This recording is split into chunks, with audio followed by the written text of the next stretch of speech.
حدیث نمبر 71. حدثنا قتيبة بن سعيد قال حدثنا حماد بن زيد عن أيوب عن محمد بن سيرين قال كنا عند أبي هريرة وعليه ثوبان ممشقان من كتان. ٹھیک ہے. فتخمط في أحدهما. کیا کہتے ہیں راوی حضرت ابو ہریرہ رضی اللہ تعالیٰ عنہ، محمد بن سیرین رضی اللہ تعالیٰ عنہ کہتے ہیں کہ ہم حضرت ابو ہریرہ رضی اللہ تعالیٰ عنہ کے پاس بیٹھے تھے، اور حضرت ابو ہریرہ رضی اللہ تعالیٰ عنہ کے پاس 2 کتان کے کپڑے تھے. آج ہمارے پاس ہندوستان کے اندر کتان کی ساڑی مشہور ہے جی، کتان کی ساڑی مشہور ہے، یہ وہی مراد ہے. یعنی وہ بھاری قسم والا جو کپڑا ہوتا نا، بھاری قسم کا جو کپڑا ہوتا ہے، کتان کہتے ہیں اسے. عربی میں کتان کہتے ہیں، اردو میں ہم کتان کہتے ہیں. کتان کی ساڑی، کتان کا کپڑا کہتے ہیں.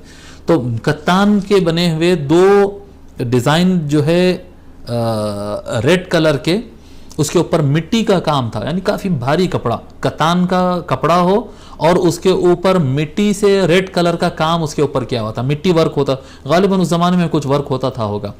اس طرح کے 2 کپڑے تھے، 2 ان کے پاس کپڑے تھے، اس سے وہ اپنی ناک صاف کر رہے تھے.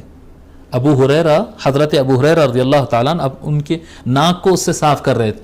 صاف کرتے ہوئے انہوں نے خود کہا فتمخط فی احدہما فقال بخ بخ، اور وہ صاف کر کے انہوں نے کہا کہ واہ واہ، مطلب کیا وقت آ گیا.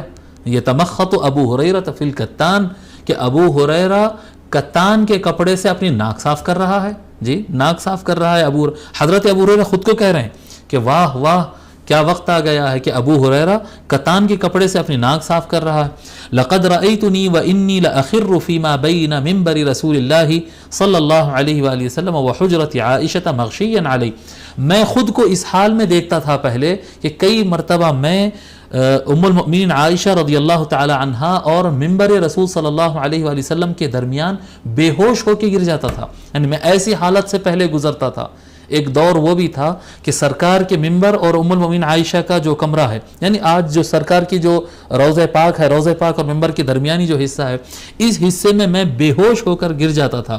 فیجیء الجائی فیضع رجلہ علی عنقی، دیکھنے والا دیکھتا ہے اور یہ سمجھتا تھا، یرا النبی جنونا، وہ سمجھتا تھا کہ مجھ کو پاگل پن کا دورہ پڑا. لوگ سمجھتے تھے، حضرت ابو ہریرہ کے ساتھ ایسا کئی مرتبہ ہوا تھا کہ لوگ ان کو وہ دورہ پڑ کے گر جاتے تھے، اور لوگ سمجھتے تھے کہ فیٹس کا دورہ پڑا ہے، کوئی لوگ سمجھتے تھے کہ پاگل پن کا دورہ پڑا ہے. تو اور آدمی آتا تھا اور میری گردن پر اپنے پاؤں رکھ دیتا تھا، یعنی میرے ہلنے کرنے کو دیکھ کر میرے پاؤں پہ گردن رکھ دیتا تھا تاکہ میں رک جاؤں. جی، اس طرح کے معاملات ہوتے تھے میرے. وما بی جنون، حالانکہ مجھے کوئی پاگل پن کا دورہ نہیں پڑتا تھا اس وقت، کوئی مجھے فیڈز نہیں آتے تھے. وما ہوا الا الجوع، وہ جو بھی حالت ہوتی تھی میری بھوک کی وجہ سے ہوتی تھی. بھوک کی وجہ سے اتنی بھوک لگتی تھی اور اتنے دن تک کھانا نہیں ملتا تھا کہ میں ایسی حالت میں آ کر گر جاتا تھا، اور لوگ مجھے اس کو دورہ پڑ رہا ہے سمجھ کر، یا مرگی کا دورہ یا اس طرح کے فیڈز آ رہے سمجھ کر میرے اوپر اپنے پیر رکھ دیتے تھے.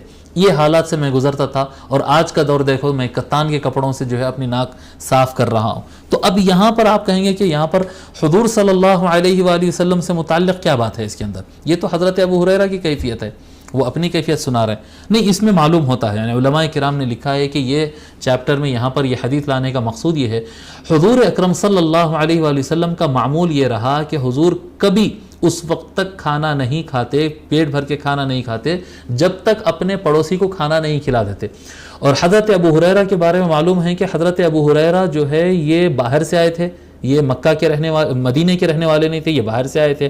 اور ان کی رہائش اصحاب صفہ میں تھی. صفہ پر جو صفہ جو نبی مسجد نبوی سے لگا ہوا چبوترا تھا، اس چبوترے پر 24 گھنٹے یہ رہتے تھے.